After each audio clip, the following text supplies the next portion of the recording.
Hello friends, thank you for joining us this evening. I'm your host, Zen Garcia.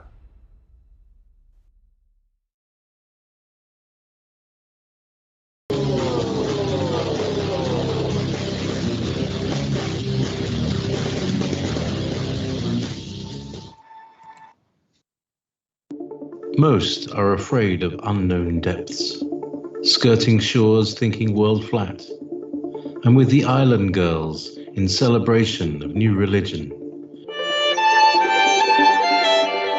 Nobody led me or said this way. I sailed alone on makeshift raft with wind as companion.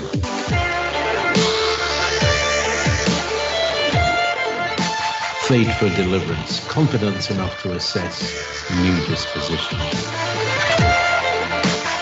Seekers of lost paradise may seem fools to those who never sought the other world. Welcome to Momentary Zen with Zen Garcia. Visit www.fallenangels.tv. You're listening to Revolution Radio.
Oh my goodness.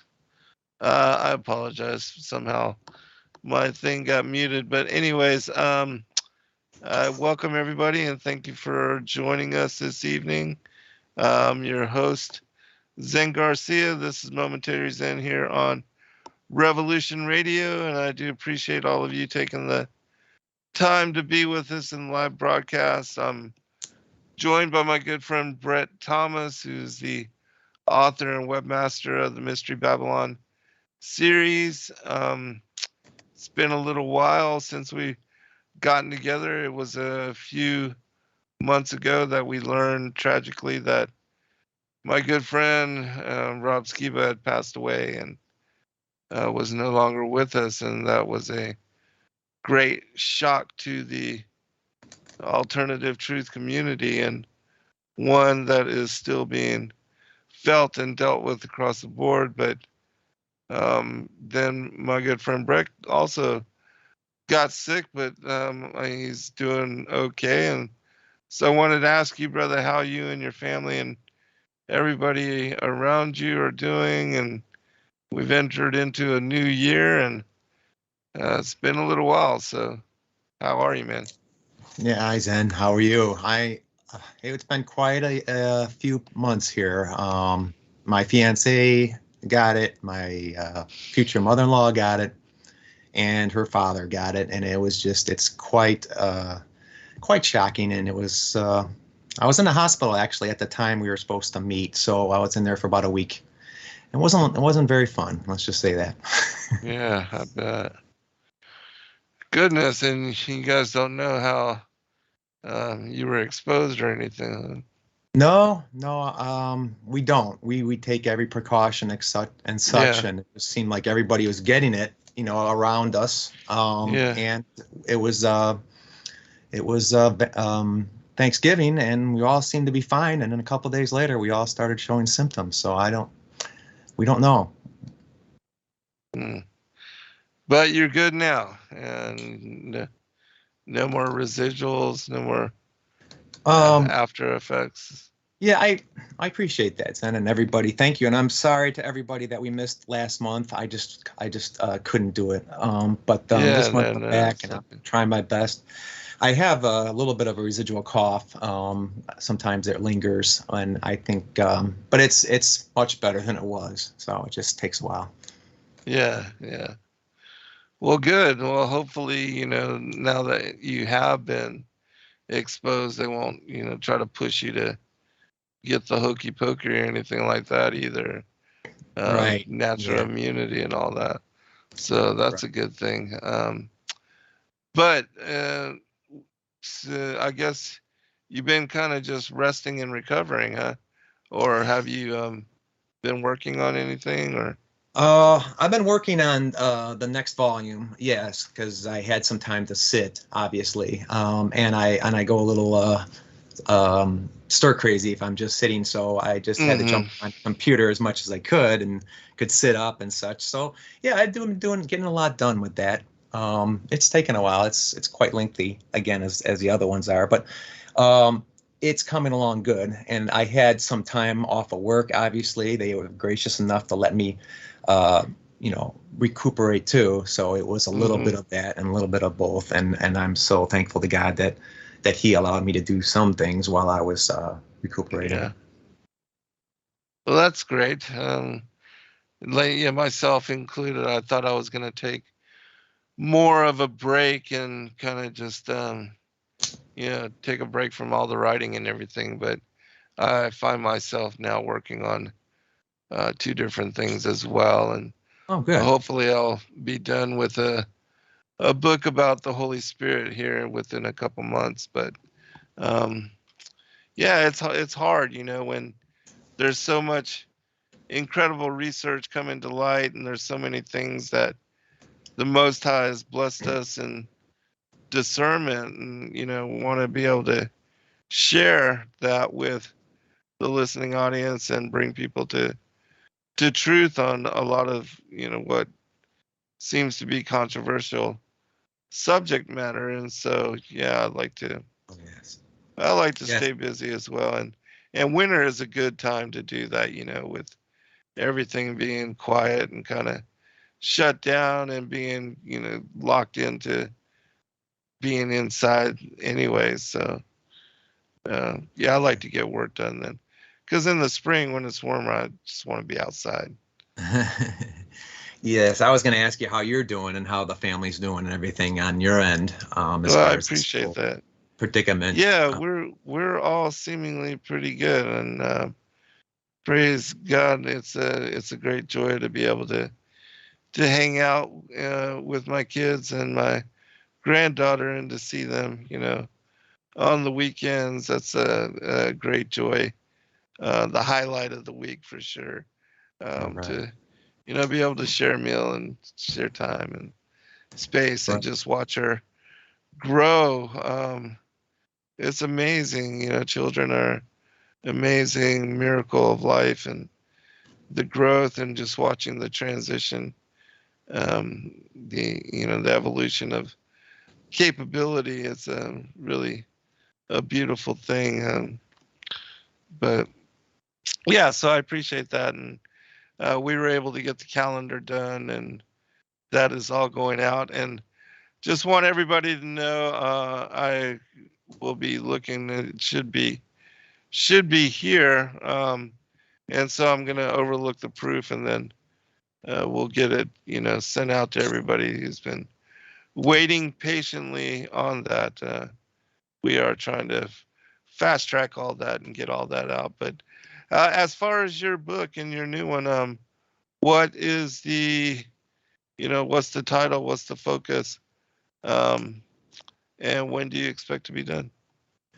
Well, title is still in the works. It's going to be about the seeds of the serpent, and it's almost going to be a summary of the other two, but it's going to expand on it a good deal, and it's going to be more of a chronological book. So it's going to take a timeline all the way back from the garden up to today. Because, as you mentioned earlier, I totally agree that we are at that time. I'm just feeling it. I'm just feeling we just need to get words out and get because there's so many things going on around us that it is a time, and I think there is some end time thoughts that we all have and are concerned about, and that's why another reason, probably like you, I can't really just sit and relax. I want to get writing and get going.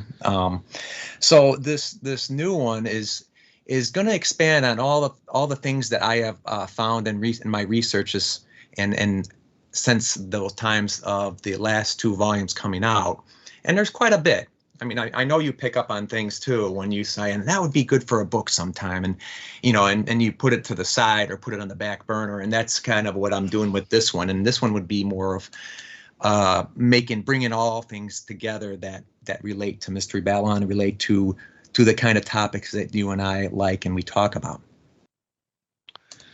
Yeah, I'm really glad to have your work and to be part of, the confirming witness to what I do, because it just never fails that there's always somebody that's putting out a hit piece on me about this or that issue, that particular topic. And so I was actually sent something today by a listening audience, and they want me to have a rebuttal for some people that are writing, about how the seed of the serpent, all that is made up and fantasy and all. I mean, it's just crazy to me that people still buy into the whole thing that it was an apple, and that Eve eating this apple is what caused us to be cast out of paradise and banished to this earth. And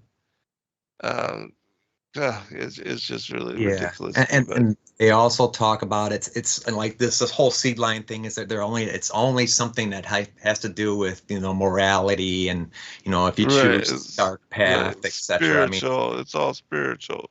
Yeah. The Bible is just full of references to an actual seed. I mean, come on now. I mean, without a doubt. So it's just, you're right. And I'm glad. I hope you clean their clock, because I know you're great at that once you get going. Yeah. I usually don't do that kind of thing because I'm just attacked so often, but I don't know. Enough is enough, and maybe I should just do something. Perhaps I will, but anyways, I don't want to focus on that. Let's go ahead and pick up and go into and cover. And also go ahead, if you would, tell people where they can, the names of your books, where they can go find them to support your work, your websites, your contact information, any of all that, and then we'll move into it. Okay, yeah, real quickly. I'm in process. I own mysterybabylon.com, but I am going to redo it and make it a nice new website. So in the meantime, a good website to start with. I have a couple more that are out there, older ones, but just try mystery-babylon.org. Okay, I've had that one for a number of years, and it's a good little thing to just get started if people are interested in different little topics that are in my first book. So mystery-babylon.org. Again, there's information in there that'll get you started. And my email, I welcome questions and thoughts and comments, criticisms, whatever. I welcome thoughts, especially about all these topics that you and I talk about. And my email is mysterybabylon, BABYLON, obviously all one word, at 1791.com. Okay, that's my my email address. So feel free to send me something if you're curious or if you have questions. And the best place I found to get the books would be at Zen's website. Right? Don't you think? Yes, Sacred Word Publishing.com. Yep. Yes. Yep. And I I have 2 volumes right now. They're split in half because they got a little big, and Zen gave me some good advice a couple years ago, and he said maybe you should just split those up. And I actually the first one I did. So I have 4 now, 4 books, 2 volumes. One is about the way of Cain, and it's a parallel from the times of Cain and how influential he actually was to this whole pagan movement. I mean, people just marginalize him. He went to the land of Nod and faded away. And no, actually, no. I from the research, I found that he did so much more to influence paganism and the serpent and the other side than we might even ever believe. And then the second book is called The Tower of Babel, and it's more, and it's again, what I like to do is I like to provide a parallel from these ancient times of Genesis 1 through about Genesis 11. So I'm going into from the creation all the way to the Tower of Babel somewhat, and then I go into Esau and that struggle between Esau and Jacob. That's another part that expands into Genesis a little more, and where that all takes us into now, into the present day. And again, Jesus said there would be parallels that you would see from the times of Noah to the times of today. So I like to expand on that quite a bit. And I talk about the mystery of Babylon, what that actually means in Revelation 17:5. It actually stands for the mysteries, what had to go underground, and a lot of things that aren't easily seen by our eyes or noticed, but we can see, we can kind of sense things, and we can see little pieces of it here and there, especially when we start studying it. Okay, and the Babylon side of it, of course, is Babylon the city, and that is the #1 enemy chief city that God opposed all throughout the Bible. And tradition actually says that Cain was the one who built it, so it seems awful fitting. Yeah, another interesting aspect of the whole story of the way Cain and the separation, his being exiled from the other members of the family, and how he went on his own and went to the land of Nod. Some say that, he took his twin. Others say that he took wives of the people of Nod. But either way, he created a city, and he became a parasite upon the people in that he was unable to work the land. His family was cursed to not be able to grow from the land, so they had to support themselves on the productivity of others. And Cain was one of those that established weights and measures, and also money as a token for exchange and commerce. And also, he created a system where he was able to manipulate the weights and measures and to cheat people out of fair value, and also to impose taxes, to gain and to benefit off of the close proximity of people living together in cities and in huge complexes such as that.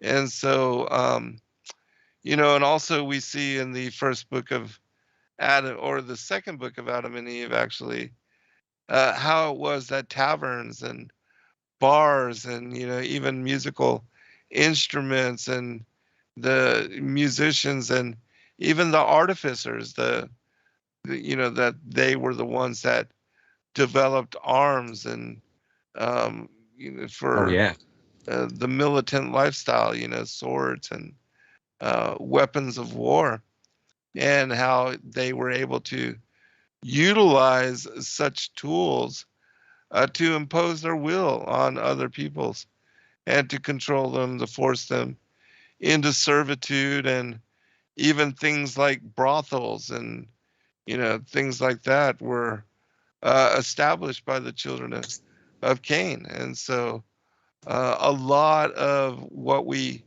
see as an abomination in the way and life of the ancient patriarchs was, brought up by the influence of Satan being his father, that, they were the ones that led astray humanity in getting him involved into and normalizing abomination. Even the fertility rites and festivals, the Saturnalia festivals, the huge orgies that they engaged in, where even familial relationships did not hold boundary, that, mothers would sleep with their sons and daughters with their fathers, and just all kind of abomination, the drinking of blood, sacrifice of children, the consumption, cannibalism, that kind of thing. But wanted to get you to, reply onto all of that, because I know you cover a lot of this in your work, and, and then we can move forward. Yes. I actually do research into paganism, you got to research the enemy. You just have to in order to know what you're fighting, know what you're fighting against. And why fertility, and like I said, according to the research, why fertility is just always so prominent and it's such a big thing is because, which I've concluded, is it's a mockery. It's a pagan mockery of God and what happened in the garden. And in my opinion, that the action between the serpent and Eve was just like they try to attempt to like recreate it, because it is actually called the great rite in paganism, the great rite, and I believe it's actually just a way to kind of try to throw it in God's face and just say, here, this is our emancipation, because again, the serpent promised Eve, you do things my way and you will be free of God. You will be able to be like a God and create gods. Exactly, right? Yeah. So yeah, that's basically why I believe this whole pagan thing with fertility rites, fertility this, fertility that. Okay, I understand, sometimes they needed fertility for the land, certain ancient cultures and stuff. But I believe that basically these fertility gods came and started way, way, way back with Eve and with Cain making Eve as a god to begin with.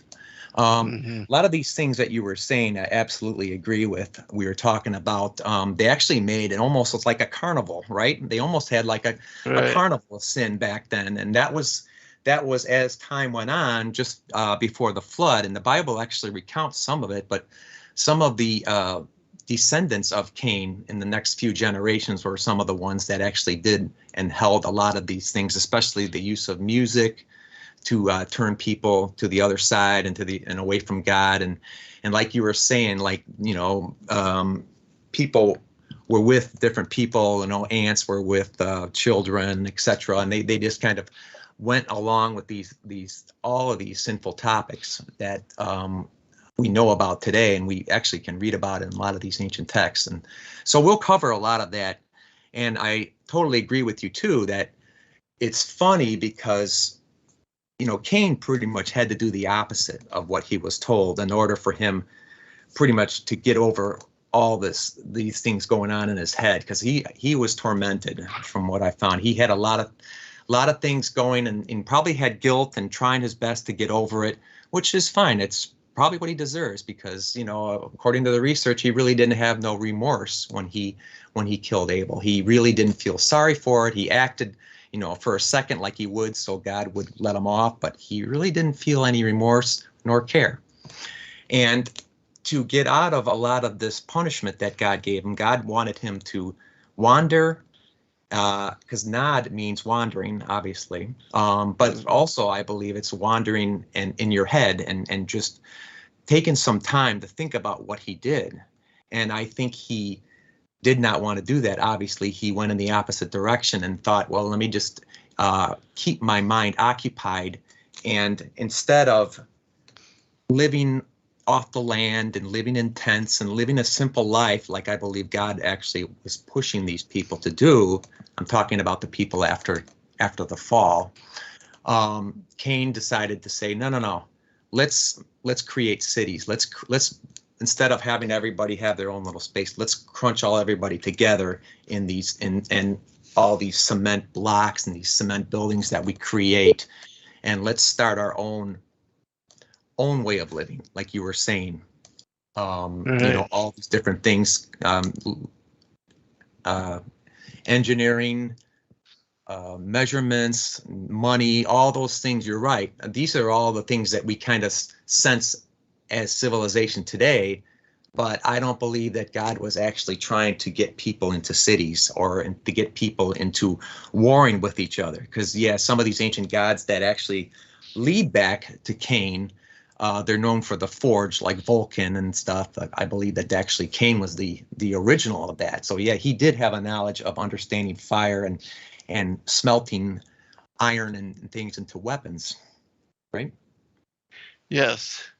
Yeah, absolutely. And again, when you begin to look at and you study, um, and as you cover with the Tower of Babel and Nimrod, and then moving on into Jacob and Esau, and how Edom became Rome, Right. we see, the continuation of the pagan rites, establishment of the fallen angels as the gods and goddesses, the Mm-hmm. celebration, the worship of demigods throughout age and time, and the mythologies, the cross species abomination, and the creation of hybrids. I mean, there was so much that was propagated. You have the involvement of giants also throughout history, Oh, and yeah. that is also stuff that is mostly just glanced over. And Um, hidden too, right? Since the yes, fourth yes, century. I mean, the fourth yeah, up to the hidden in fourth plain century or sight, so. even. Yeah. I'm sorry, I didn't Yeah. mean to interrupt you. No, no, no. Please, anytime you have something to say, feel free to come with it. But yeah, there's so much that now has been lost to fairy tale or fantasy, and people think that these are just childhood tales, Jack and the Beanstalk, or anything about giants or dragons. But this was really serious. They were, um, the giants and a lot of these hybrid beings. They ended up being the arch nemesis for humanity, and especially the prophets of Israel. Hmm. That came to be Israel as a nation, but that previously, um, they had attacked and chosen to try to cannibalize, and even drink the blood of those that were alive during that time, in which, um, honored the teachings, and also the coming knowledge of Christ as Messiah, because all of this was also known and passed down in traditions that were hailed by the Israelites, and and this is again a lot of things, a lot of teaching that is misconstrued, misunderstood. The Book of Enoch, the teachings on Christ as the Son of Man, the Ancient of Days, and how he would enter into mortal embodiment, be born of a virgin, and killed, crucified, and rise again. That was the whole, um, plan of redemption, and yet, these things are largely accepted to only be known in modern times. With the coming of the church age, and with Christ entering into mortal embodiment. But even Isaiah the prophet had, you know, prophesied, oracled about his being Emmanuel and coming into flesh, that a sign the virgin would give birth. These kind of things, they were all prophetic, and yet still so many people deny even the prophecies which led to the knowledge and the revelation of the coming of Messiah. And even now we have the second coming, So all of that is important because we are in those times as well. Yeah, and they're trying to downplay that too. Yes, they are. Yes, they are. They've been denying at every turn of the way. Yeah. Well, it's also this has all been even since the garden, since Genesis 3:15, the proto-evangelium, that prophecy, right? I mean, that's basically where it started, that a seed of Adam and Eve shall crush the serpent's head. I mean, it's just basically, right. It's all figuring out what that means. That's what basically happened after that with all the people. And then you had Enoch way back, even before the flood, prophesying and telling them what's happening. So I bet you it's just been a long string of people learning and understanding when the Messiah is going to come and in what circumstances. And then you have the string on the other side trying to destroy them and destroy the message. Yes. Yes, and to hide it and to muddy it up, and also to keep, that truth from being known. I mean, the whole theme of what you said, the prophecy of the coming of Messiah and how he would crush the head of the serpent and how all that was fulfilled. Most people don't understand prophetically how that came into being and played out. And, so much of the world is still in deception about all that. It's unfortunate. Yeah, that's why, of course, it's downplayed so much, and that's why they have to take out the seed factor, the real seed factor, and just make it say it's a hypothetical thing, and that's why they have to do that, because it just downplays the whole seed line and the whole route of the seed line, And I'm glad that we have those two books of the New Testament that actually, I think it's Matthew and Luke, that actually show a chronology and show all the way from Adam. That's good that we have that, because a lot of people would just say, well, prove it. Where are you going to get this information that Jesus was part of this prophecy? Right. Yeah, and then again, for you and I who've been tracing down the genealogies and looking at the details of how even Cain was excluded from the genealogy, the lineage of Christ in Luke chapter 3 and other places, the Cave of Treasures, the Book of the Bee, Matthew chapter 1 even. These kind of things are very important for understanding that, his was an untainted bloodline.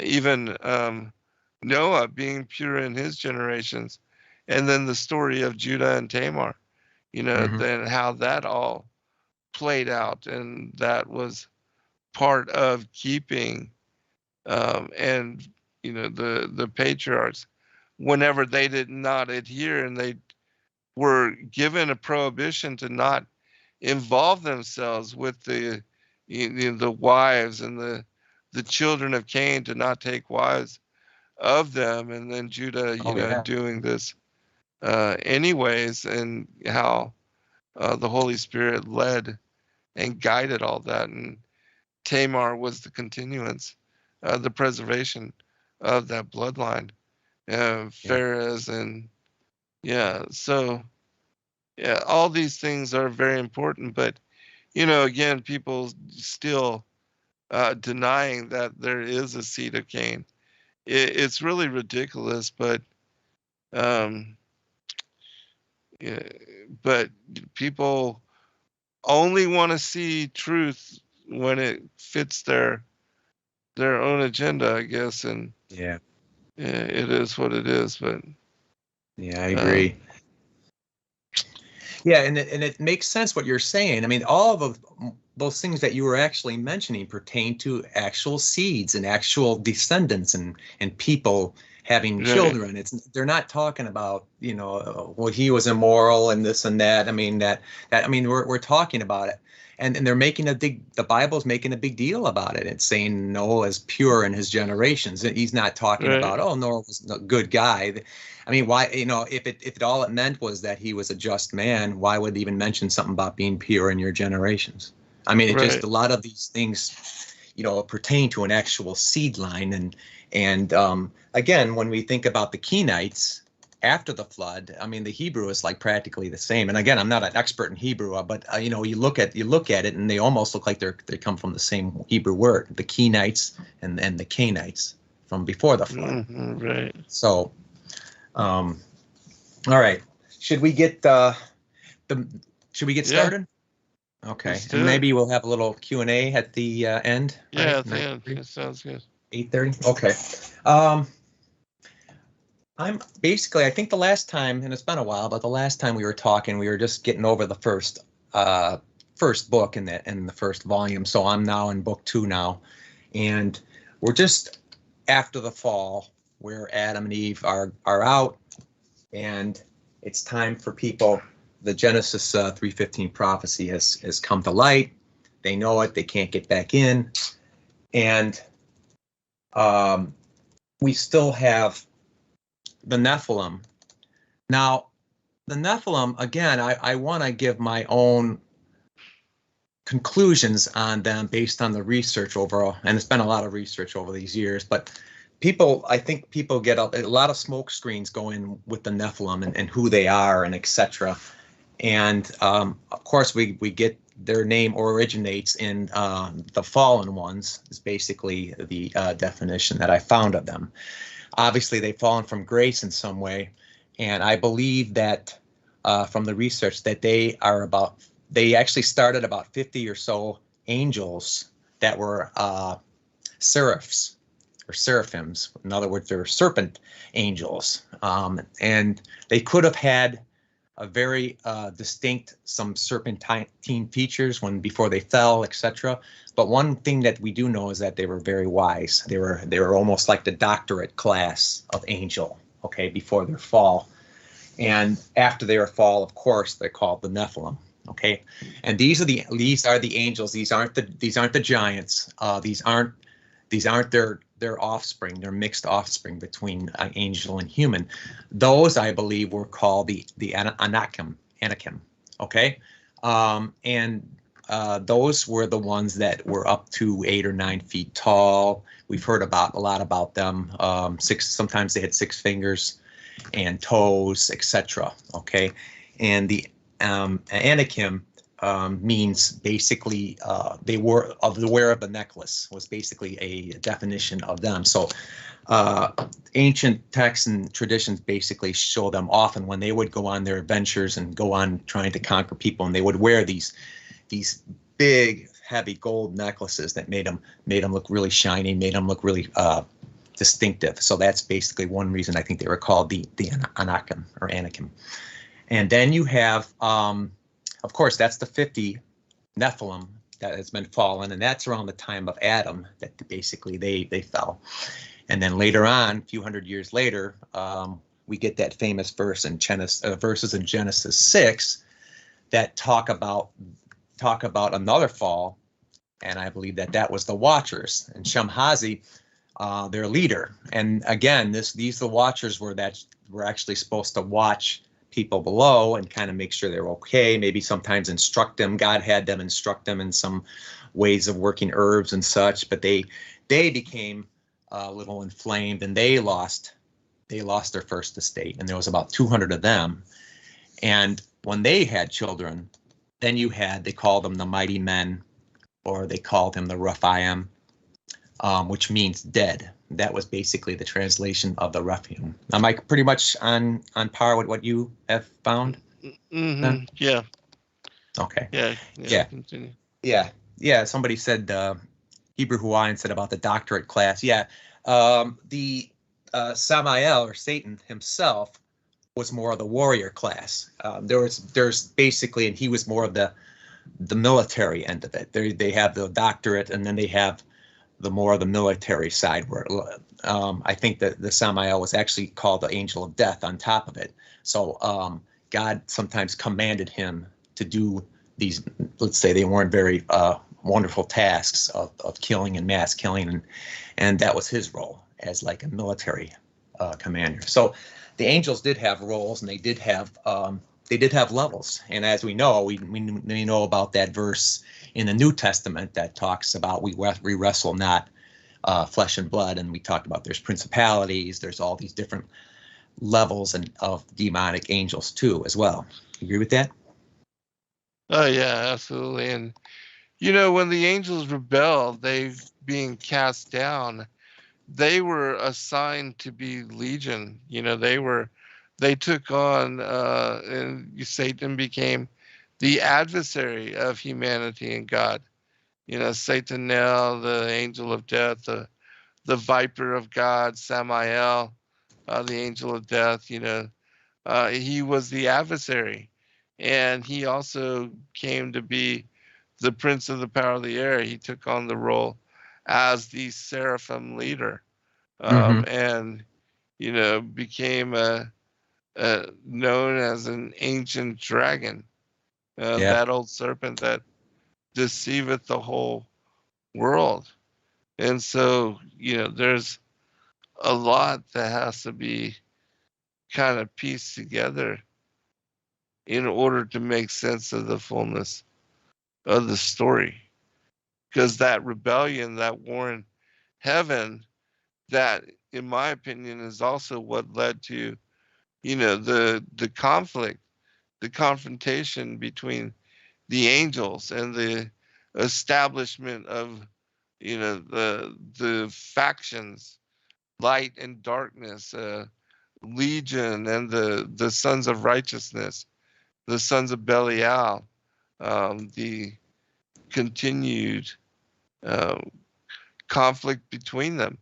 And there's that Dead Sea Scrolls book that speaks about the wars, the 7 wars between the sons of light and the sons of darkness, and how it would go back and forth until Christ would come again in second coming. And so, a lot that, and it's still playing out. We're still in the process of back and forth. And, Nimrod was part of one of those that ruled for the children of Cain during that time, the Tower of Babel. His bloodline was ruling and had taken control of most everything. And so, this continuation of that back and forth. Joseph took over, from him and from Pharaoh, and was giving blessings so that the children of Adam ruled for a time. But then we saw how, at Joseph's death, then, Pharaoh's son took power again, and started to oppress and to impose their wishes. And it's been like that, and it will continue to be like that. And we're in an age now where Daniel's vision of the 10 toes and the beast system coming to power again, all that is playing out, the New World Order and the Antichrist, and the coming forth of the Antichrist to rule and to impose his will upon the people of the world. That is where we are now again, and it's all playing out according to prophecy. And so, those are things we have to consider as well. Yeah, that's all really good. I don't know where to where to comment on that, and there's so much in there, but yeah, it's very good. Yeah, it's a lot. I think it's the second book or second volume, I've come to the conclusion exactly what you're saying about Rome, because it seems like all eyes are on Rome as the beast that was had his head, or was head wound, a wound to the head, and was revived, because you do have the Treaty of Rome, which basically revived the European Union. And there you had another power that was once all Rome, way, way, way back.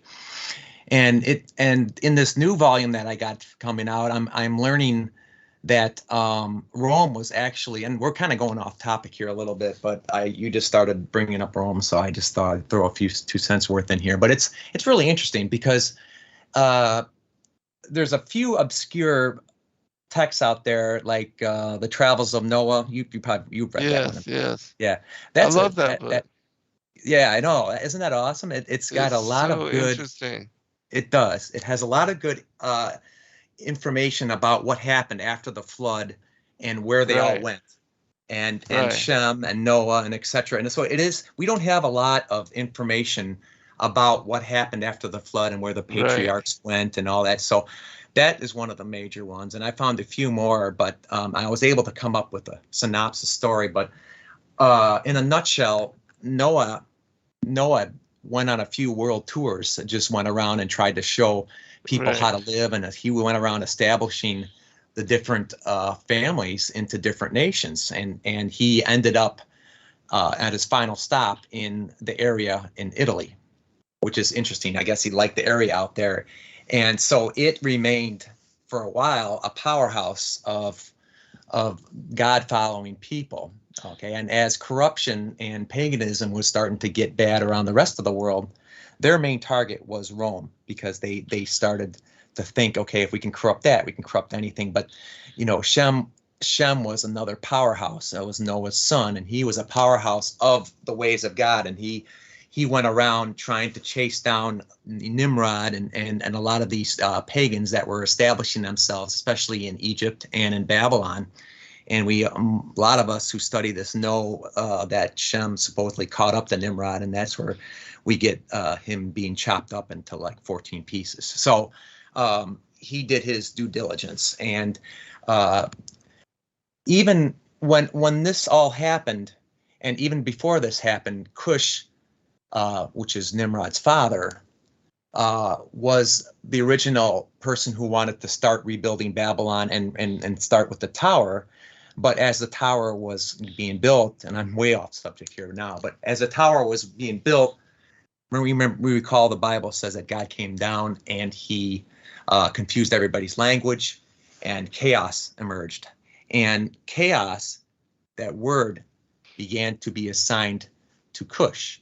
So Cush was being known as the god of chaos after that, because the pagans, instead of blaming God, they didn't want to admit that God existed. They just blamed Cush for bringing on all of these problems at Babylon, and we couldn't finish it.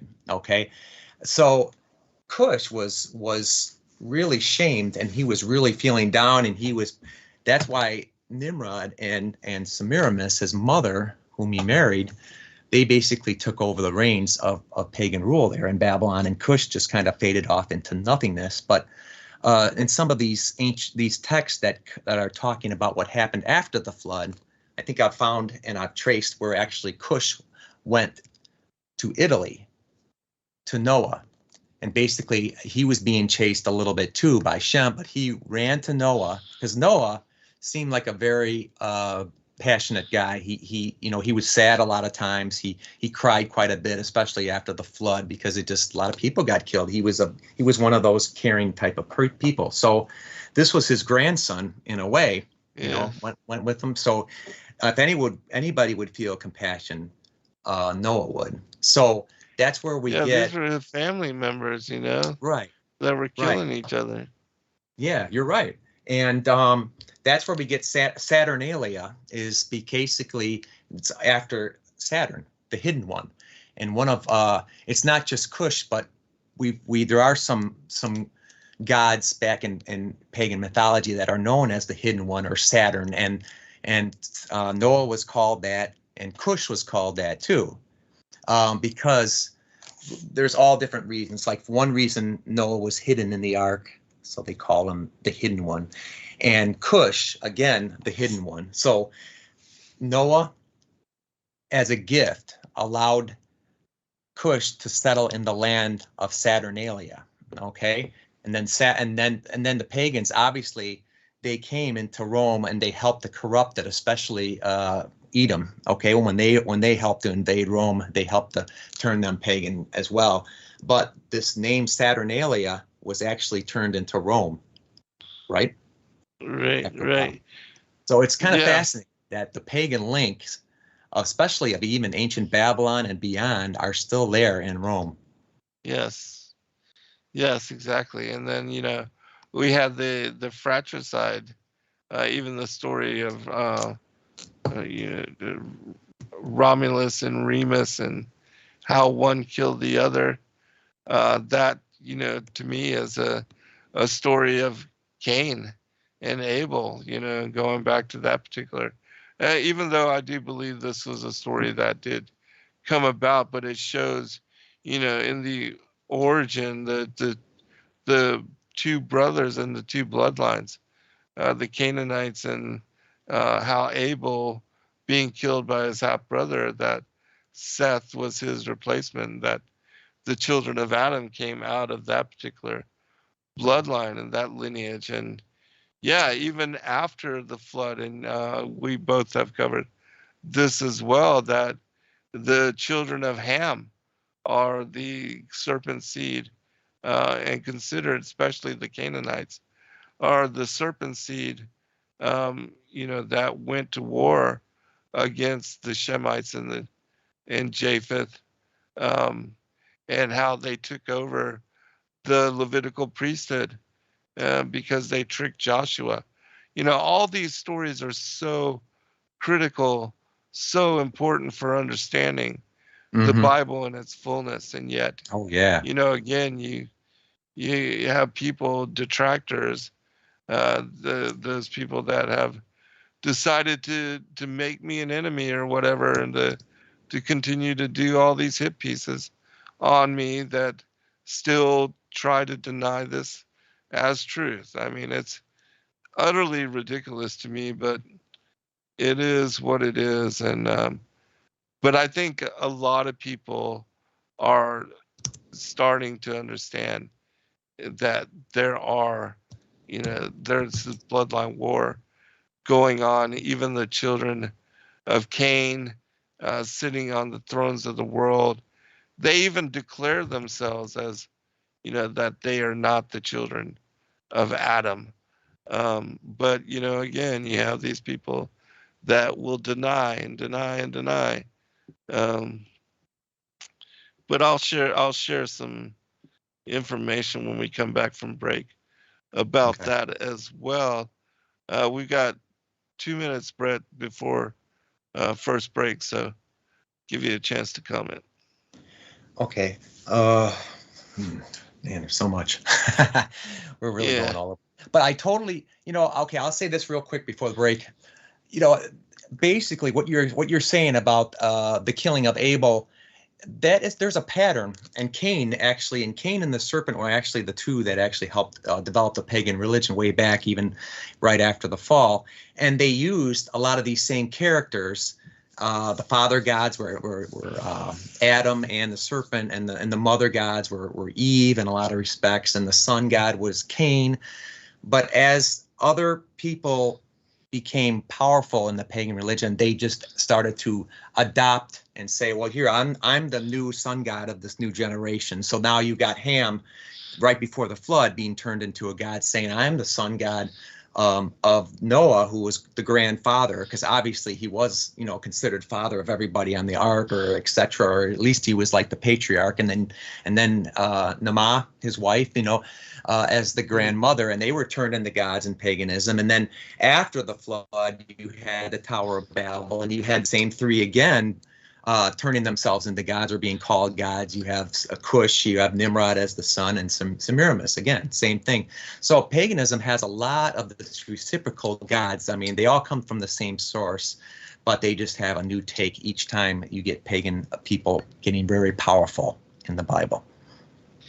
Yeah, and another something that's been mentioned in the chat room there is that Ham had stolen the garments of power from Noah and took them off of the ark, and this is something that was very as a sacred relic, the garments of power and the rod of wonder, as I trace them down in story in one of my new books, The Vestures of Light and the Rod of Wonder, they were very critical components of who reigned in the world, what particular bloodline ruled over the other.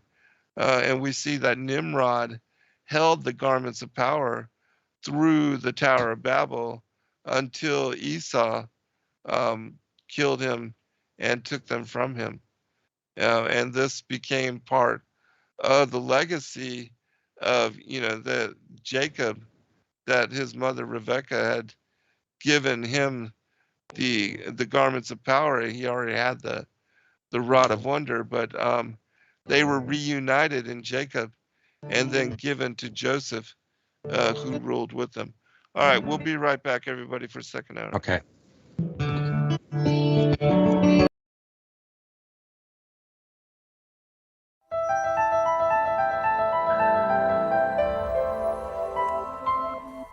As a bookstore for truth seekers, it's our goal to make ancient manuscripts which were once held captive by secretive institutions available for public consideration.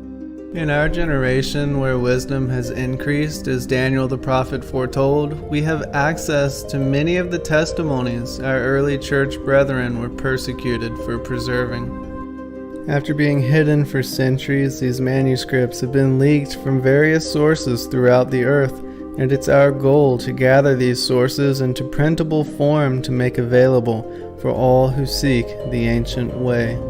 If you're looking to deepen your studies of the biblical narrative, find these ancient manuscripts and more at sacredwordpublishing.com.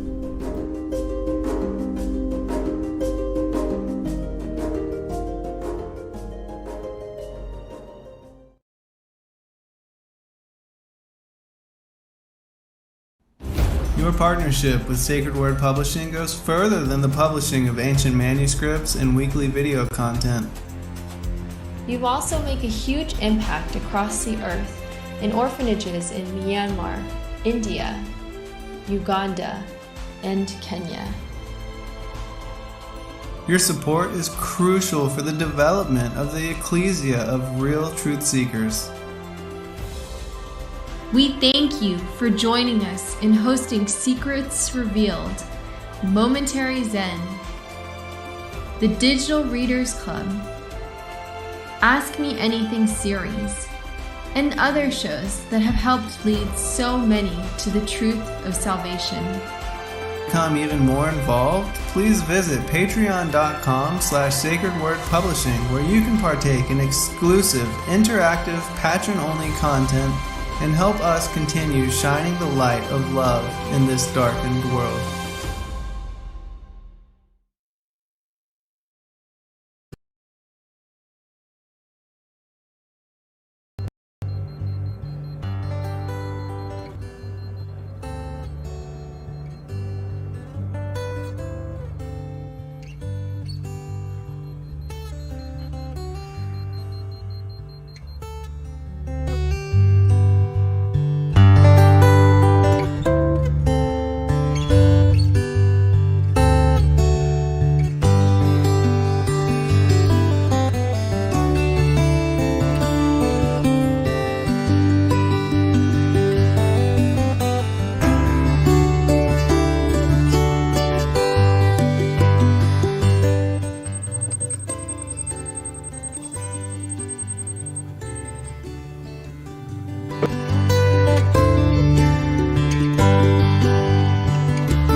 That the Capitol will ever treat us fairly. You are lying to yourselves because we know who they are and what they do. This is what they do, and we must fight back.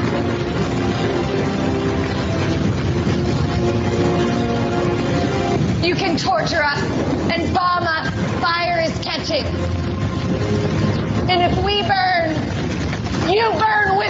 Good evening.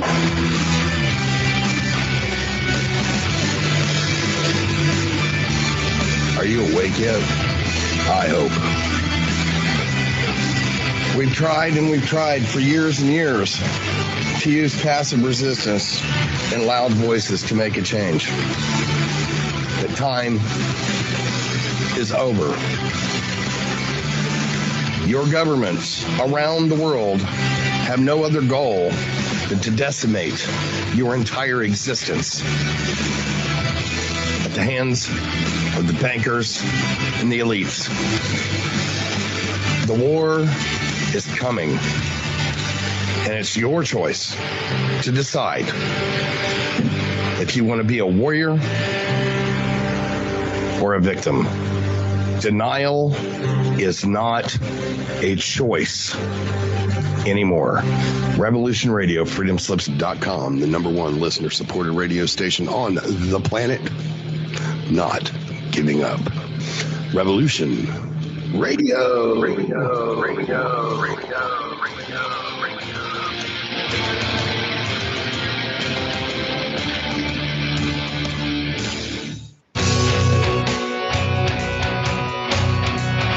All right. Thanks for listening while we took that short break here at Revolution Radio, freedomslips.com. And now we're going to get back to your host.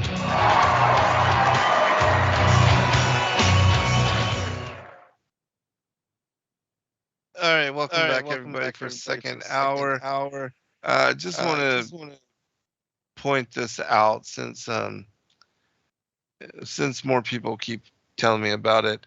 Of course, I've been attacked on Now UCTV by John Pounders and David Carrico, and they are always attacking me for one thing or another. They disagree with some of the teachings that I bring out, but lately, I think he just did a show today on FOJC radio, and he's attacking me about the serpent seed. And of course, he loves to mention my name whenever he's, trying to belittle these kind of things. But anyways, so I would just say, David, if you ever want to go toe to toe and have a debate on this and have a third party moderate the debate, I would be so willing and so happy to do so. Yay.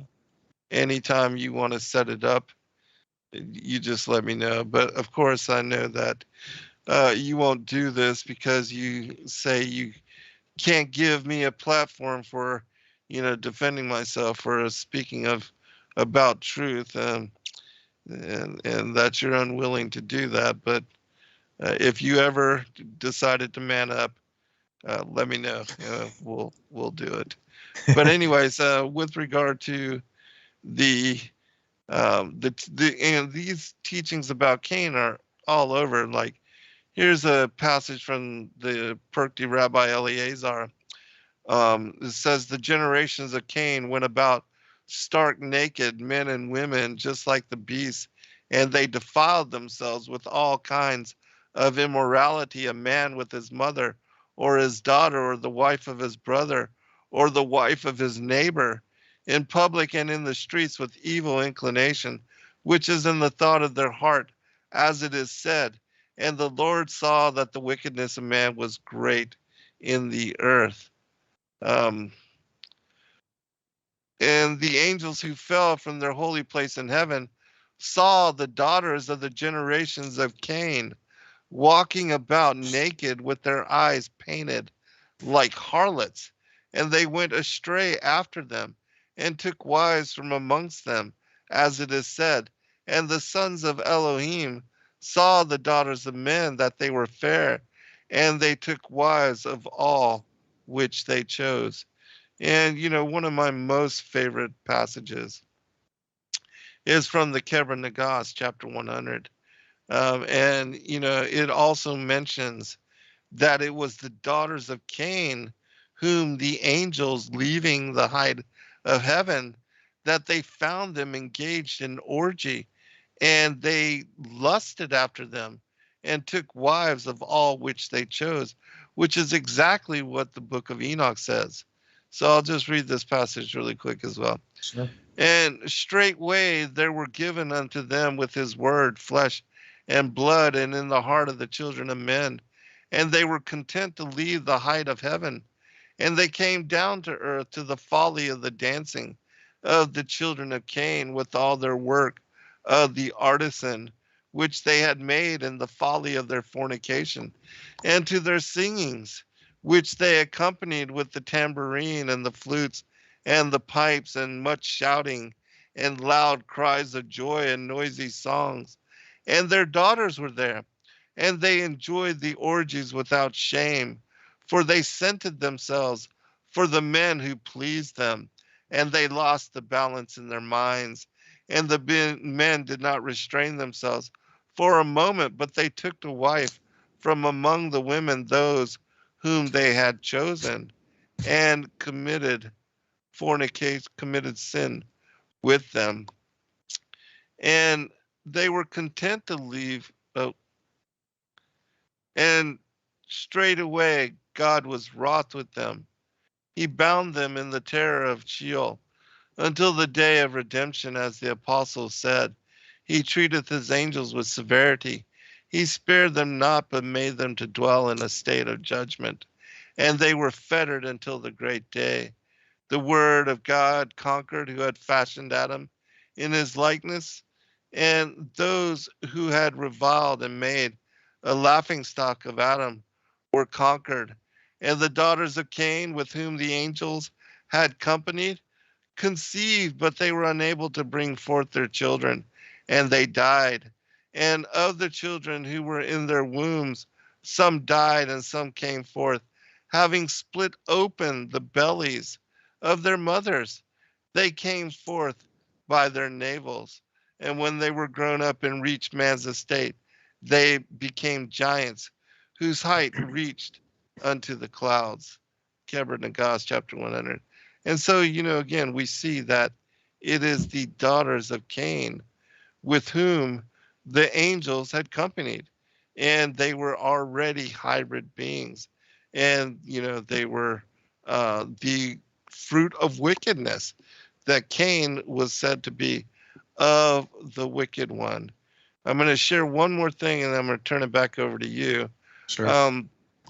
But this is something that, even the children of Cain themselves, that there was a geneticist, a world-renowned DNA scientist, who had one of his friends took on the role as an investigator in this case. He was hired by one of these industrialists, one of these royal elitists from the family, a bloodline elite, kings, queens, princesses, princes, and things of that nature, industrialists, very wealthy, powerful people. And he was hired to see if their genetics were different, if they were dissimilar to the children of Adam. And he had been taught by his family that they were the children of Cain, and that even though Eve was their mother, Adam was not their father.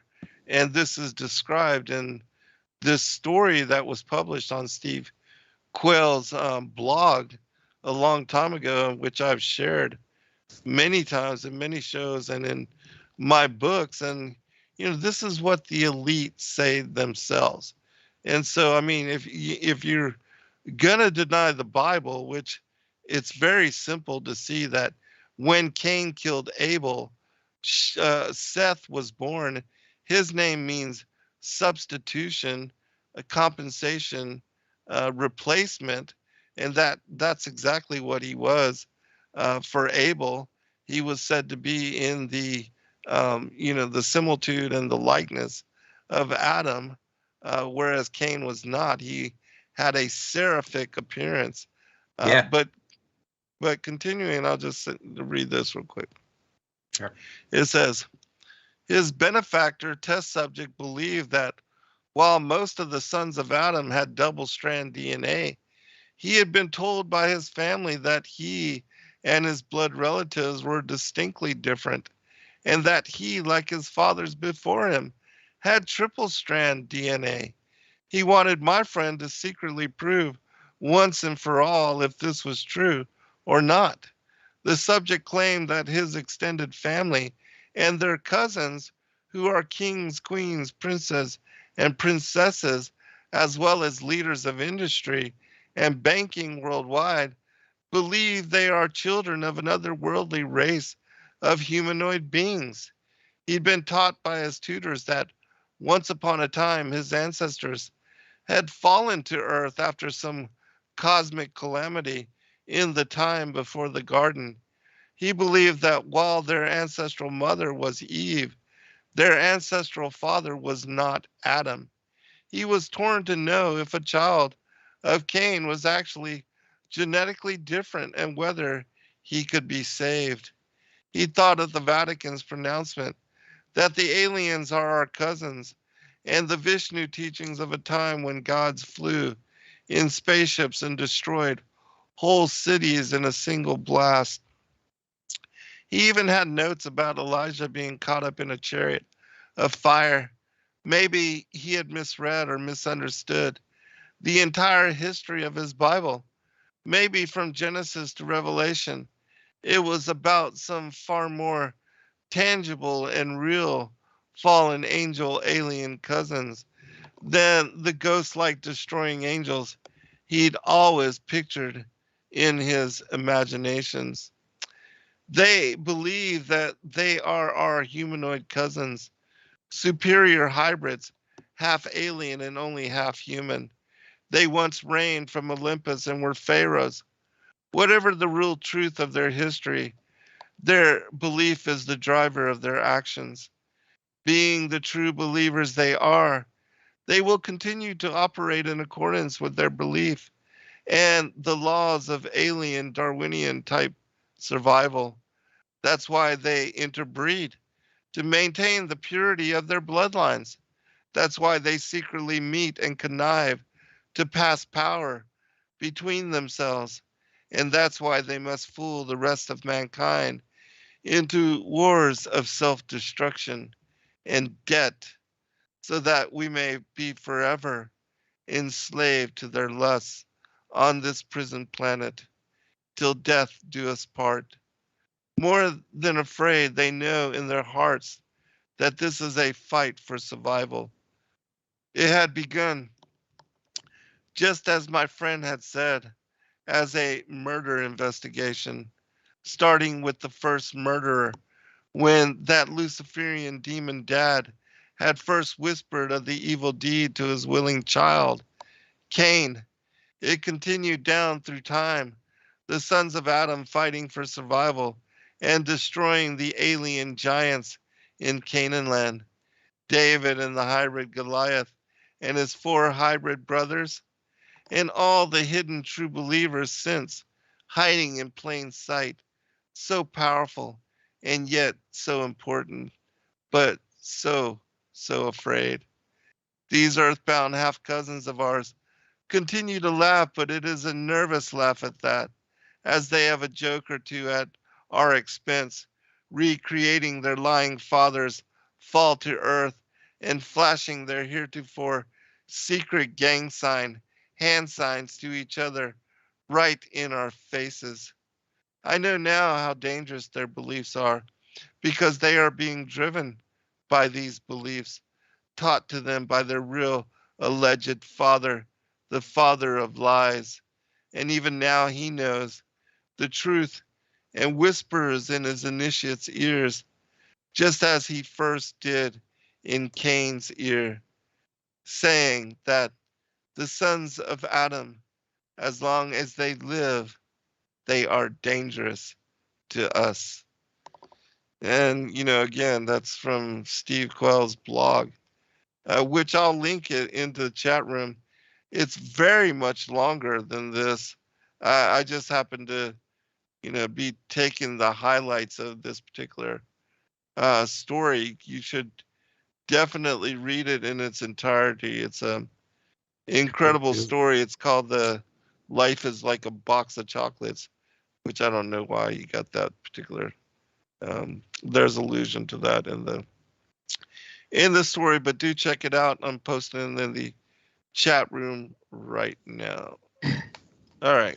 Now, who wrote that, or who did the observation, and was it from the royal? The guy, he's it's anonymous now, but I know who the doctor is, and it was his friend that was murdered, and I don't want to give his name out. I do know it personally, but the story has been, because I guess he doesn't want to be targeted, but it was a blog that was written on Steve Quayle's website, and I believe it was like February of 2015, something like that.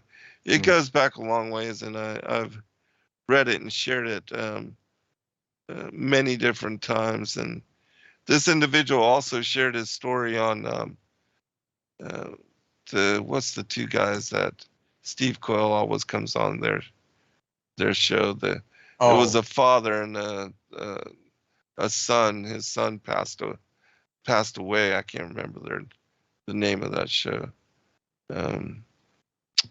But anyways, I gotta remember too. I think I know what you're talking about. I gotta yeah. I don't know why I can't remember their names. But anyways, yeah, absolutely fascinating material. And, again, the elites declare themselves as being the children of Cain, and yet you have deniers, detractors that won't even open themselves to the possibility of examining this story when it's clear, even in the parable of the tares of the field in Matthew chapter 13, Christ tells us unconditionally that the children of the devil are those that were born of the enemy, the enemy that snuck into the garden. He sowed the tares and then went about his way, that they are the children of the devil. I mean, it's without question, and yet people will deny what's right in front of your face just because they don't want to believe it. Yeah, that's again, that points to a seed. It doesn't point to somebody morally, not right or just. We're talking seeds, right? Yes, we're talking exactly. Seeds that grow up and mimic the wheat, right, until it gets to a point where it turns to wheat bitter. So exactly, yeah, yes, absolutely and right, poisonous, right? The leaven of the Pharisees. Right. Yes. And then we again, that verse in the New Testament that talks about actually the one who murdered Abel. I mean, who else is the one who murdered Abel? We're not talking about Cain. Yeah. Right. Yeah. I mean, your fathers are the murderers, the assassins of the prophets, from Cain to Zacharias. I mean, it's undeniable. Cain was the murderer of Abel. So you can't get around that. And again, people will deny what's convenient, and just because they don't want to accept truth and they hate truth, and will deny it at all costs just because it's against their agenda and against their teachings and what they've invested themselves into buying into and believing for so very long. At some point, you just have to admit defeat. Truth is truth, and go on. Change your teachings. But there you go. Deny. It's not a river in Egypt all the time, right? Right. It's Doug and Joe Hagman, the people in the chat room say. And yes, absolutely. That's who. Oh, I remember them. Okay, yeah. Yeah, they had this particular individual on their show, and he told the story of this particular, this individual and how he was murdered, and of this particular bloodline and everything. Yeah, Jesus pretty much hit it on the head when he accused the Pharisees. He wasn't talking about how immoral they were. He said basically, you have the serpent seed in you, and Cain was one of them. I mean, he was one of the top, and that helped fulfill that Genesis 3:15 that prophecy. Exactly. Absolutely. Yeah, and when you look into the Hebrew, the word for seed, and also fruit, which is zera, that it means progeny, descendants, children, Hmm. ancestors, genealogy. Um, Right. and even the word there of, for Cain being of the wicked one, Right. that Of also is a son of, a child of, an ancestor or descendant of. It has right. Progeny. everything to do with genealogy. And fruit is the same way. It means ancestor, descendant, child, son of, that. So, I mean, undeniable. Right. It's right there. It's especially in the Right, New Testament. I mean, if it's in the Old Testament, people can say, well, over the years, etc. But it's reconstituted in the New Testament as well. right. Yeah, I mean, Christ, you cannot deny the words of the Messiah.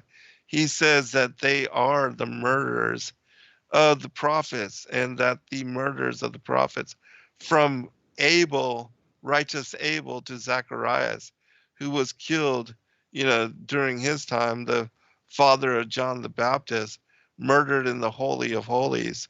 Um, Undeniable, but Hmm. people want to stay and remain in ignorance, and you have to, I guess, just let them. Yeah, and one thing I find fascinating is Jude, where it talks about the angels who lost their first estate. And that's another one that And is went after strange flesh. Yeah. right, right. I mean, okay, how can you translate that or interpret that without thinking of Genesis 6 and just putting the two together? It kind of amazes me that people will say, oh, no, but it's right there again. It's right there in the Bible itself. It's not one of these parabiblical works that you and I look at all the time. It's in the Bible itself. Right. It's and not only in the Bible, but it's everywhere, all through. And Mhm. he also went after the Targum. From I've been told, I haven't listened to the show yet, but from whatever he's also attacking the Targum, because it speaks about, and how it says that um, Eve and Adam knew his wife Hava, who desired the angel, There you and go. and then Cain was begotten from her desiring the angel. And then it also speaks about that Cain was not genealogized in the line of Adam. So he's got to, because it speaks truth, he's got to attack it and try to belittle it as well, in order to keep uh, his perspective on truth going. But so it's going to be interesting to hear what he has to say on that, because the Targum, is the oldest rendition of the Hebrew Torah, and without a doubt, it speaks about serpent seed in Yeah. Genesis 3, 4, and 5. I mean, it's absolutely undeniable. But so And you it's got to interesting. attack it to Go ahead. attack everything that has any connection to truth. Yeah. And it's interesting what you said about Cain having a shining appearance for a while anyhow. And I believe that too, according to the research, he was shining like a seraph, like an angel, because of Right, obviously exactly, yeah. because of his parentage. But it's interesting when it says in the Bible, in Genesis, I think it's 5:1, where Adam talks about Seth, and he says, "Oh, this is the first son that actually, is like me, or looks like me, or has my same image." And so Mhm. apparently, Cain did not have that image of Adam. He was probably bright and shining like an angel. Yeah. He said a lot of these It's said to be, like offsprings. the above, the creatures of above, or the beings of above. Yeah.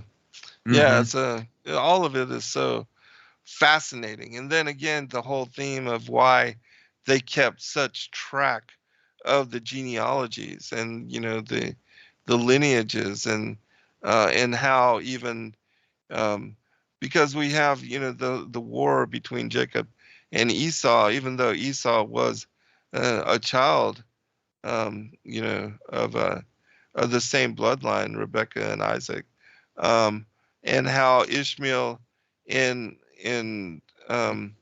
Isaac also were, you know, had the same father, Abraham, but different Right. mothers, but still Ishmael and Esau are considered serpent seed as well.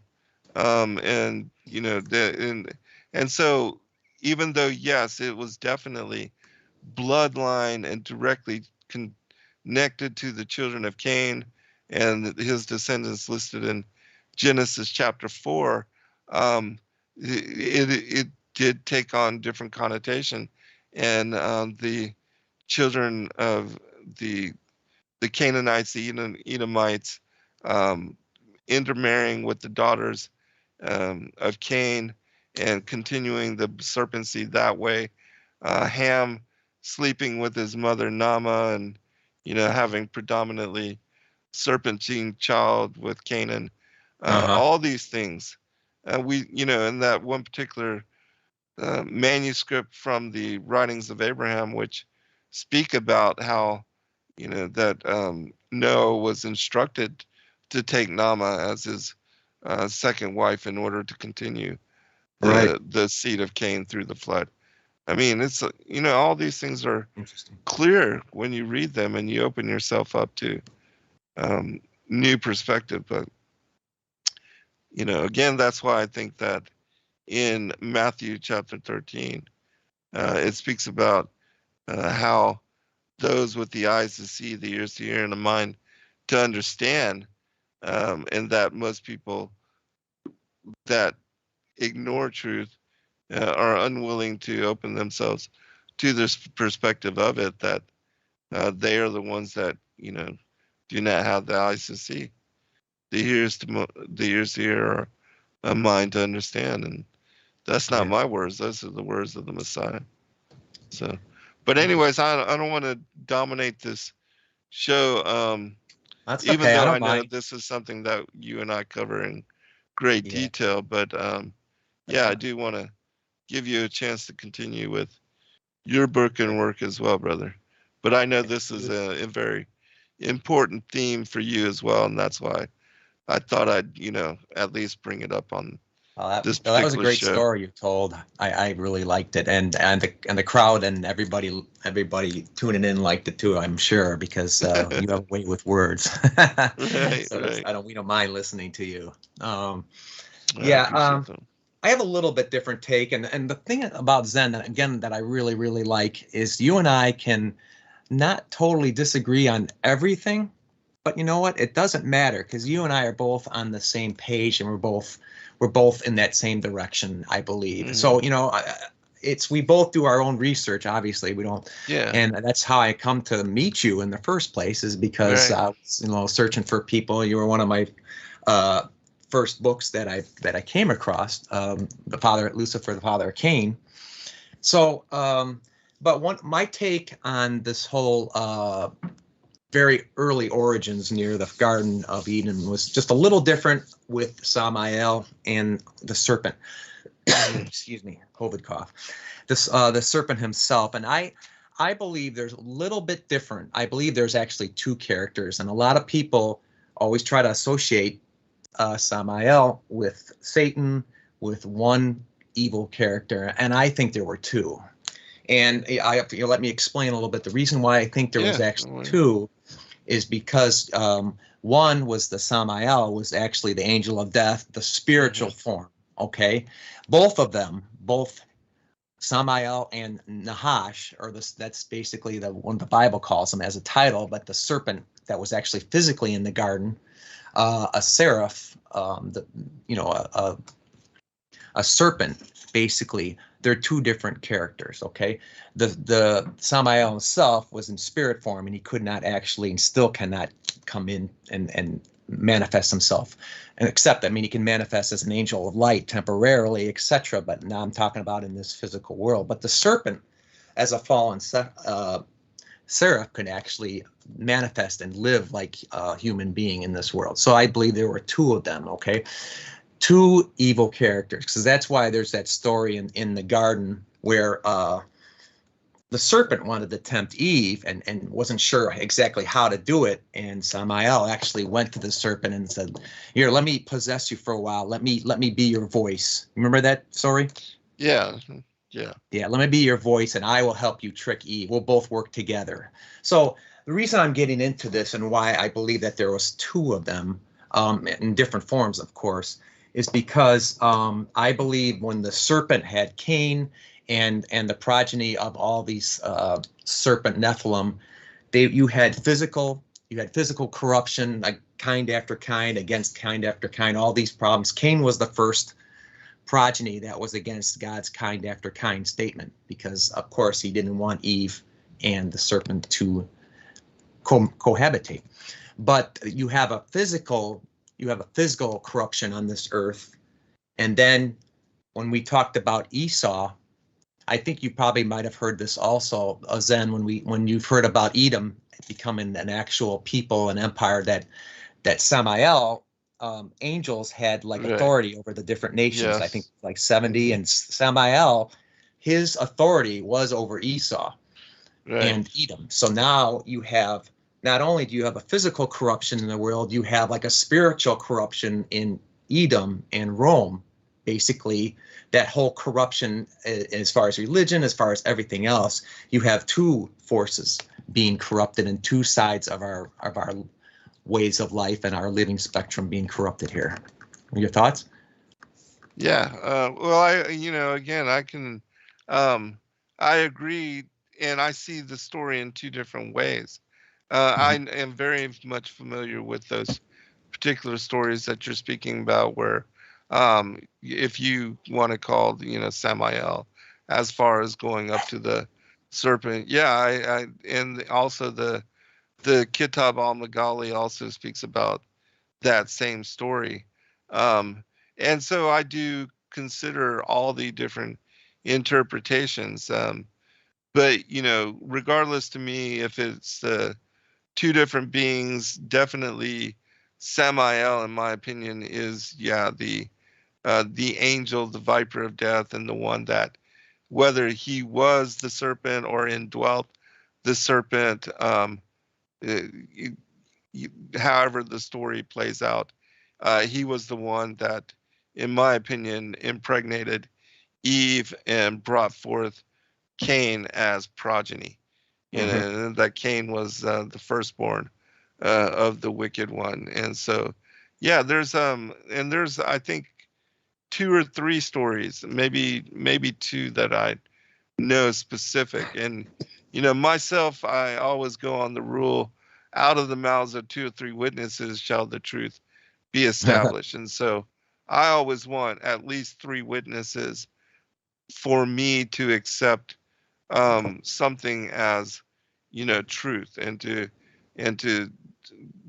regard it and to speak about it and to lay it as foundation for truth, which is also the reason why, even though we have the book of Jubilees and also the first book of Adam and Eve speaking about how Cain and Abel were born with twin sisters, in the the foundation of the KJV, and also in the Targum, especially where it says that after chapter 4:1 and the verse 4:2, it says, and then she added to bear from her husband Abel, and meaning that I believe that was a continuation of the birth, and that Cain and Abel were twins. But who knows? Did she have quadruplets? And were each of the sons born with a twin sister as well? I mean, I don't know, because we don't get a lot on that. But certainly the first book of Adam and Eve speaks about the importance of Luluwa in Cain's decision to murder his brother. Absolutely. And that he left with her, and that he took of his own blood sister as wife, and that they left together and went east, and then they brought up their progeny. And so But again, I need, for me, I want at least 3 witnesses for standing on that truth. But I do know the stories. I've read all of them. I mean, Sure you have. I've read a lot of material, and I'm very familiar with all of the different stories. But I will always stand on the Targum and even the King James, even though I know that it's been changed and it's been altered, and that like the word of the Lord's been removed 217 times from the first 5 books of the Pentateuch. I know these kind of things, but I still know that it is inspired truth as well, and that is prophetically accurate. And so the truth is out there. It really is, everybody. The truth is available, out there. yes. And I'm sure Zen will agree with me on this. The greatest thing that we have is our gift of discernment. Absolutely. And we use that all the time. And it's that feeling, that God-given, Holy Spirit initiated and helping feeling that you have, that you can just sense, I just know this is, I got a feeling, you have that feeling, and you do, and I work on that too. I know you do that three source rule, and I work on discernment a little more, because I get, especially after 20 years of looking at this and researching this, and you've been doing a lot more than I have, or longer, but you get to that point where the discernment really, really helps, and you just have a feeling that it's interesting. Some of these sources might be interesting, but you just don't think that they cut the mustard, and some of them you just think, well, that piece, that might be actually something that might be right. You can have Yes. a feeling, and I Right. I agree. You agree? Okay, that's good. Yeah. Coming back to without a doubt. our what we were talking about earlier, either way, I think you'll also agree with me that we do have this presence, this physical presence on the world, the genetic presence, and we also just as deadly, as just as harming to ourselves and our follow and walk of God. We have the Edomite and the presence, which is spiritual, which is attacking us on that end of it too. So either way, we got 2 battles almost. We got not just the people and the genetics that might be around spreading things. We just got it in what we read and what we try to understand in our theologies and our philosophies. So there's 2 things that we're getting attacked about as far as trying to follow the ways of God. You agree? Yeah, absolutely. Yeah, and for me, it's like that whole theme that is listed in the Shepherd of Hermas in Mandate number 6. It speaks about how we have a angel of righteousness and an angel of unrighteousness. There you go. With us, that the war in heaven, that the angels that are of legion and the angels of righteousness, that they're vying here on the earth, where the earth is a union between spirit and matter, and that Sheol represents the and matter, and that the heavens, paradise, the New Jerusalem, it represents the ethereal, and how it's the earth is a union, a merging of those 2 forces. Mm-hmm. And so the angels of righteousness and the angels of unrighteousness, legion, they are vying for the souls of humanity, and they're trying to lead us away from sin and into righteousness, so that we walk that narrow way, and we continue to stay on the path of salvation through Christ. And yet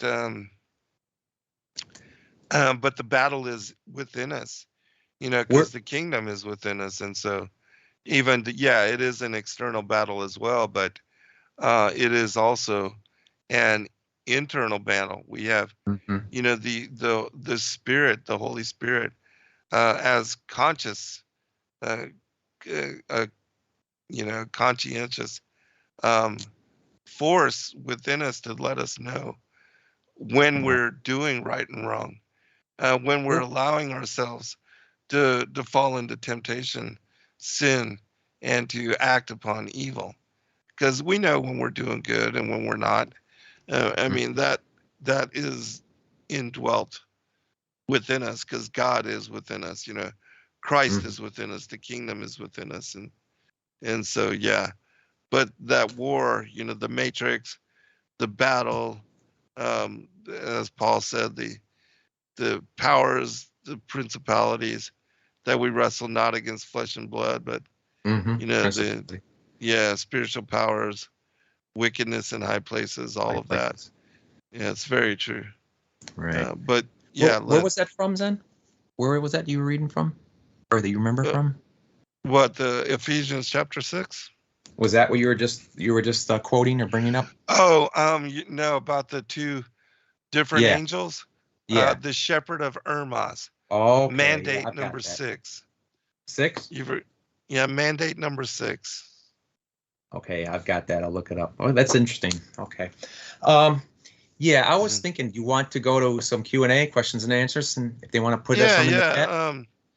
If those of you that are in the chat room, if you'd like to ask Brett a specific question, he's monitoring, as am I, so go ahead and place it there, and put it in all caps if you would, so that we can distinctly see it, and Brett will be glad to answer. But in the meantime, if you would, just give out your contact information, your websites, your YouTube, anything of that. Yeah, it's mystery-babylon.org is the website for now. It's an old website. It's been around for about 10 years at least, so please excuse it. I'm getting my mysterybabylon.com up to par, and I'm going to have a nice new website on there. And if you want to email me questions and thoughts, I'll put it in the chat.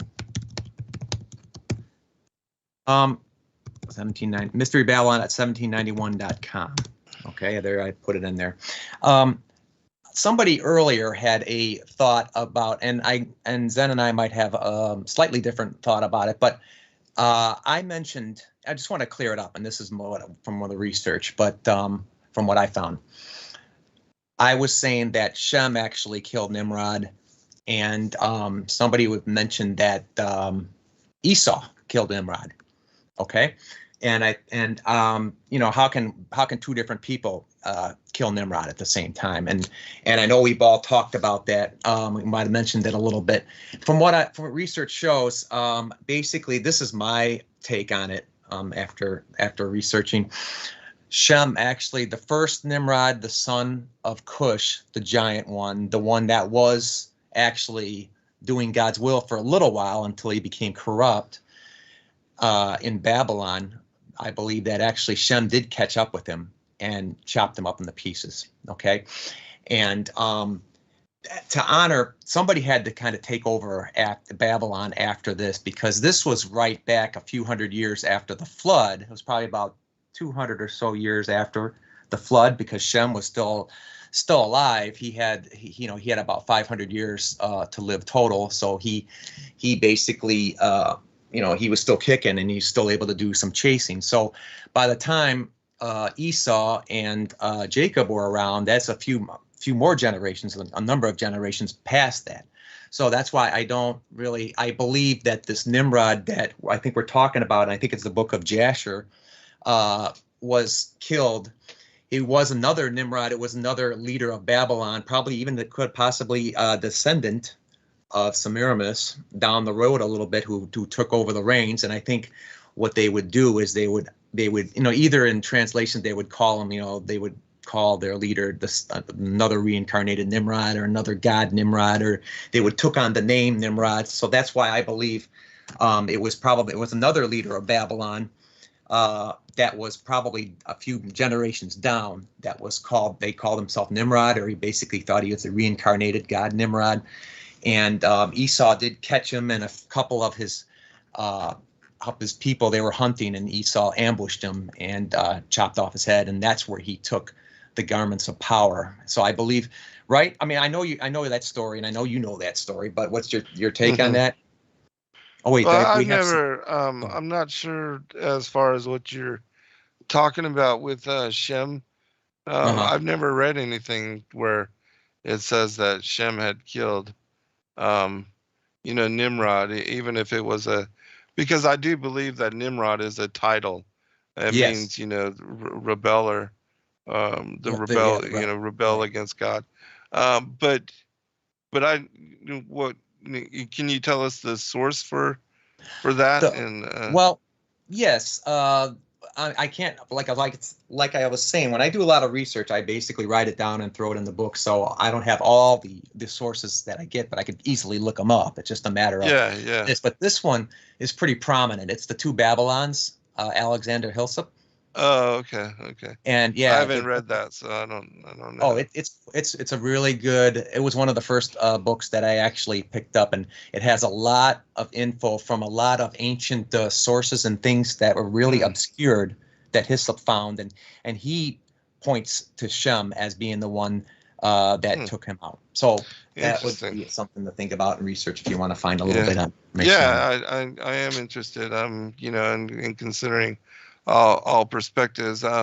Myself, I only read scriptures. I don't, read the interpretations of other people, and so that's why I don't know Okay. about this particular book. But Well, yeah, I would be, especially if you say it has all these different sources. And I've heard of it. I just have never read it. So yeah. I'll get it and actually spend some time out in the sun with spring coming up and read it and let you know what I think Yeah. about it. But I just all my discernment and teachings and learning comes from the ancient manuscripts, as far as the scriptures that are available to us, and the pseudepigrapha, apocrypha, that kind of stuff. I love to read all of that kind of stuff.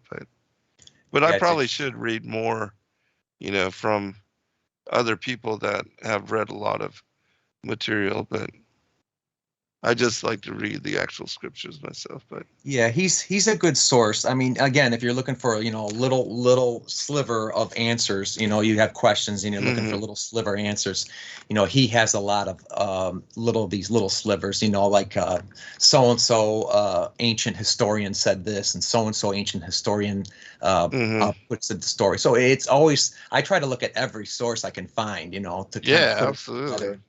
And that's why that one seemed to help. Right on, cool. Yeah, I'm gonna check that out. Okay. There's somebody said basically in the chat, do you think there's a connection between fallen angels and AI weapons? I think there is. I think and this is my thought. I think a lot of this ancient technologies that we hear about, and even the building of, these great monuments and things that can't be done, and that in Baalbek, where they had those huge stones that have been moved, way back then, and there's absolutely no instrument that we have today that can move them. They're like 70 tons or something. But yeah, I think a lot of these ancient technologies that have been brought back then are still there today. And then I think when you think of aliens and we think of extraterrestrials, I think you just think angels, think fallen angels, and behind the scenes. I mean, absolutely. It's what is an extraterrestrial? It's not in this terrestrial world. Okay, well, could it be in the supernatural world? It's just almost saying the same thing. So I absolutely think that a lot of this things that we have as far as AI and stuff had to come from somewhere. I mean, I've heard what was it, the microchip, or it was something that was just, it's unbelievable how it was developed, and there people are saying, where did this technology come from? I mean, this was back in the 60s or early 70s or something. They're just wondering, how did we advance so fast? I mean, there's something kind of deal with the devil going. Absolutely. Yeah, I absolutely think that there was something back then as there was today. Yeah, I agree with you. I definitely believe that, there's as far as fallen angels and extraterrestrials, they are the same entities. I do not at all believe that they're from, distant galaxies or from some other star, but that they're from the deep underground. They're from the hollow earth, and that Legion is, the realm of Legion is beneath our feet in what we believe to be Sheol. But yeah, I think AI technology is also going to be part of Mark of the Beast, that whole ideology and what is said to be some kind of technological advancement that will control tracking, buying, selling, that they want to put something into us from the day that we're born and that will be with us forever, and that they can, keep up with everything we do, all of our thoughts, behaviors, inclinations, actions, desires, all that. And Oh yeah. that is part of the matrix of control, even right now, that, all this is being put into place. And you know what? Then I believe there was a parallel to that many years ago too. Because again, this will be probably in the new book, but you've heard of the all-seeing eye of Horus. I mean, obviously, right. Yeah. I believe that actually was their own antediluvian version of spying and of East German type of spying on people, because Horus, of course, it's in Egyptian mythology, and it's been related to Ham. And I've talked about how the different generations over the years reclaim the original story of Cain and the serpent and Eve, and as the mother, father, and son gods, and they claim them as their own. Okay, but so we can trace that back. If Horus is Ham and etc. coming from the Egyptian myth, I think the original of that was actually Cain, the all-seeing eye of Cain, because he is another son, like Ham was the son of Noah. I know it sounds a little.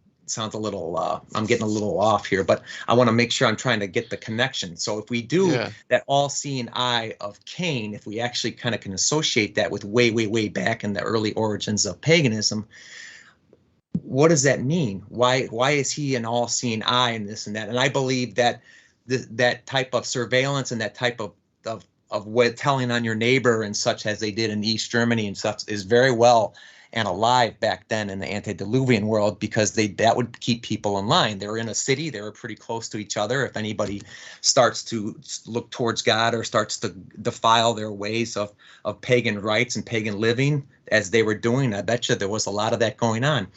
And another thing I bet is that it wasn't more of just having security cameras and such, because obviously they didn't have cameras and such back then, but I believe there was a little bit of a supernatural presence in a way. You heard of remote viewing and etc. Some of these ways, because again, these Nephilim and they had a lot of knowledge, and the Watchers, they had a lot of knowledge to teach people on how to actually possibly get into the occult and a little bit of the supernatural world, to be able to spy on people and to be able to think what they're thinking and trying to catch them in the act and dissension and all this. And I think that was a very, very prominent thing that was going on, even though a lot of people don't talk about it.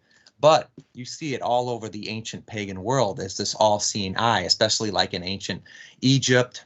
They talk about that, and you got to wonder, what is this all-seeing eye? It's power. It's power to have something on other people and just say, hey, I can see you, I know what you're doing, etc. And it's fascinating to me to see it come all the way back into ancient Egypt, and now we see it on the back of our dollar bills. We see it used and promenaded, and a lot of popular people, you show the eye, and you see the eye everywhere today again. And now we get in all these surveillance type of media that we're going and encountering every day. What do you think about that? Isn't it interesting that we're seeing another parallel, it seems, to this all-seeing eye? And I think there's something absolutely to that. And I think even with, Nostradamus, the way that he was able to scry using mirrors, or looking into water. That was a way that, the occultists, the illuminists, that they're able to see into the future or into the past, or to spy upon a person to try to get idea as to what that individual is doing. So yeah, I do absolutely believe that there is something to that, and that there's an ability in that the eye of Horus, the all-seeing eye, that it represents that power, that power to scry and to look in on what another person is doing, and to be able to tell others and to, give them some kind of hand in being able to use that knowledge for whatever battle or whatever, Yeah, But and it's hey, very brother, interesting. we're at the very end. So, the final comment. I think, yeah, somebody just said something about bailback, but yeah, people, if you have a chance to do a little research on that really quick, because it's one thing that's fascinating that you have to wonder if there wasn't some kind of occult or demonic or fallen angelic knowledge being displayed there. Like I said, there's these blocks that they have found that they have been moved to these temples, and there's no way that even any instrument of this earth today, any type of shovel or anything could move them. And you got to wonder how they were able to do it back then. So the knowledge back then obviously was very powerful, and they had a lot. They could manipulate people in a lot of ways and keep them in their cities and keep them stuck in the same realm. That's why they had to destroy the world. All right, brother. God bless all of you. Thank you again. Thank you, Thanks everyone. for the super chat there, brother. No problem. Thank you for listening.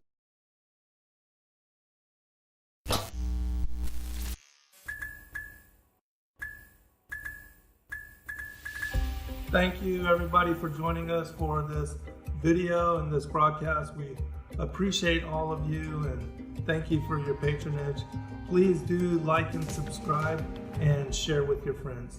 God bless all of you in your seeking.